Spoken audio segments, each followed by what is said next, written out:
Alright guys, so here is the new fragment event calendar for the Folan Fusion. And as you can see, we have a total amount of 150 fragments. That's 20 tournament fragments, tournament leaderboard fragments, which you can see here on the Champ Train tournament and on the Champ Chase tournament, okay? That means there are 130 fragments without the leaderboards, so that means you can skip 30 in total, okay? You can skip 30 in total. That means we have a little bit of freedom here to pick and choose what we want to complete. So today we will have a Fire Night tournament where we can get 5 fragments and a Champ Train tournament. There are ways to solo Fire Night 20, Fire Night 25 as well, but for energy efficiency, Fire Night 20 is the best way to do it, even though if you want to farm better gear, like good Savage pieces, or regeneration, I would advise to farm hard dungeons, but the normal ones are fine as well. I will link some videos below on how to solo Fire Night Stage 20. So you can pretty much double dip points here with the Fire Night tournament, Champ Train tournament if you want to, and get points for the Gear Hunters event. So that's triple dipping points right here, but only if you start tomorrow, right? So you can basically use your free energy maybe today, and then from tomorrow triple dip points, right, from Friday. And then we will have the first summon rush. There will be another summon rush, so there's 2. This is probably something like a path, right? I don't know if it's going to be a normal summon rush. I don't really think so. But there also could be something else part of the summer rush, like relic mats and stuff. So definitely keep that in mind when you pick what summoning event you want to participate in. But let's first take a look at all the other events. So then we have a spider tournament starting from Sunday, and only 1 day of Gear Hunters events 2. Okay, so we have like 1 day to double dip points here for the Spider tournament and the Gear Hunters event 2. Or if you want to complete Gear Hunters event 1, you can also do that with Spider. That's up to you. But the Gear Hunters events, they will cost like 5,000 energy to complete, right? If you want to do them. And we will have 1, 2, 3. So that's 15,000 energy in total. And for Gear Hunters Event 2, you can either farm the Spider Tournament, like the Spider Dungeon for the Spider Tournament, or the Ice Golem Tournament, or both, right? And then for Gear Hunters Free, you have the Dragon here, but also the Ice Golem Tournament, which lasts like a day, right here, from Saturday to Sunday. So yeah, you kind of have to decide here. I would probably do Fire Night and Spider for Gear Hunters 1, because there you can also run food, right, and get Champ Train points at the same time for both of those dungeons.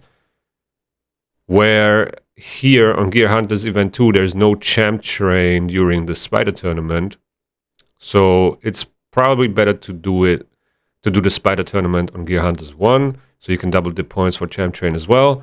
And then, I don't know, run Ice Golem for Gear Hunters 2. Or even something else, maybe whatever you prefer.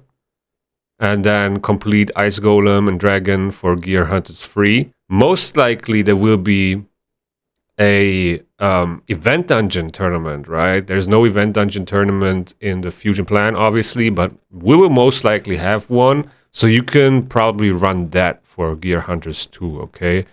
So that is the question. Will there be a event dungeon tournament during this Gear Hunters event 2? And most likely there will be one, okay? Now the gear enhancement events, they feed off those dungeon tournaments. And Classic Arena Takedown is also not worth to mention, very easy to do. So yeah, now the question is, which summoning events should you take part in? So we have Summon Rush 1, Summon Rush 2, and Champ Chase Tournament.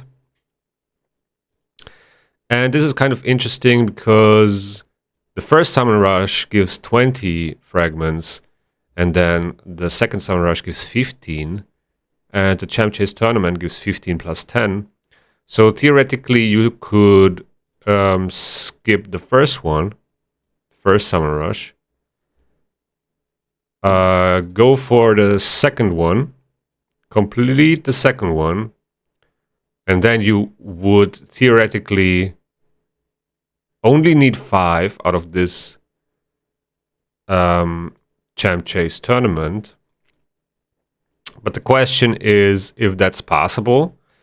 The first milestone could reward 10 fragments, right? But at the end of the day, it doesn't really matter. I think it might be 5 and then 10. So here you have to decide, or, you know, wait and see if you can pick up 5 from the Summon Rush 2 and then the 15 from the Champ Chase Tournament, if that's easier to do or not. Also, if this is a path, there will be most likely something else you can get points from, like Champ Train, or I don't know. I don't see... Oh yeah, there's another Champ Train, so we have 2 Champ Trains.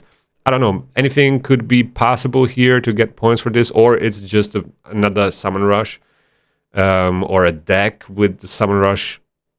I don't know. Right, we don't know yet what type of event that's going to be, but it could be a Hero's Path, deck, or a proper Summon Rush. So yeah, either way, you could get 5 fragments out of here, and then 15 from the Champ Chase Tournament, or the 15 from Summon Rush 2, and then 5 from the Champ Chase Tournament, or you could also skip Champ Chase Tournament and Summon Rush 2 and just go for Summon Rush 1, but... I would rather wait and see what kind of events and tournaments are coming up with this, you know, progressives or whatever, what are coming up with this Champion Chase Tournament and Summon Rush 2. I feel like there will be something that you don't want to miss, where this Summon Rush 1 might be just a typical, you know, a normal Summon Rush with like a progressive and then a Relic Mats maybe as a reward. And I feel like, you know, Summon Rush 2 and Champ Chase will be something special because it's like at the back of the fusion and we will be surprised with something. That is what I'm guessing. And yeah, we gotta wait and see what kind of progressive we're gonna get for Summon Rush 1. But I'm tending to skip Summon Rush 1 and just go for Summon Rush 2 and Champ Chase Tournament. So that's kind of like my plan right now. So in total, this will cost like 15k energy. Alright, so all the Gear Hunters events, if you want to plan to complete them, that's 15k energy, and then we will have to wait and see what the Summon Rush looks like, but it's most likely going to be like 6, 7, or 8 Sacred Shards. I have no idea, can't really say. And then also will we have a 2x event for this Champ Chase Tournament? This could also be the case. Then that's extremely easy to do. Yeah, we will have to wait and see what kind of summoning events we will have during these fusion events, the Summon Rush 2 and Champ Chase Tournament, and then decide what we're going to go for. But yeah, like I said, I feel like Summon Rush 1 is the one we should skip and then hope for something good on the upcoming summoning events. But yeah, guys, that's about it for this video. It's a quick one. Just wanted to give you my plan. Let me know your thoughts on this. How are you going to approach it? Are you skipping it even? I heard some people are skipping this fusion, which I definitely wouldn't do because he seems like a solid legendary champion. Multi-hits, block passives, which is very helpful for faction wars. Also, if you are not stacked with like utility champions for PvP, he could be awesome. He has multi-AoE hits, right? So you can get rid of total guard stacks if you are struggling with that. And yeah. With that being said, thank you guys for watching. I hope you enjoyed. If you enjoyed, please hit that like button. Also, subscribe to the channel if you haven't already. If you like this video, YouTube's going to think that you like this one as well. Take care and see you in the next one.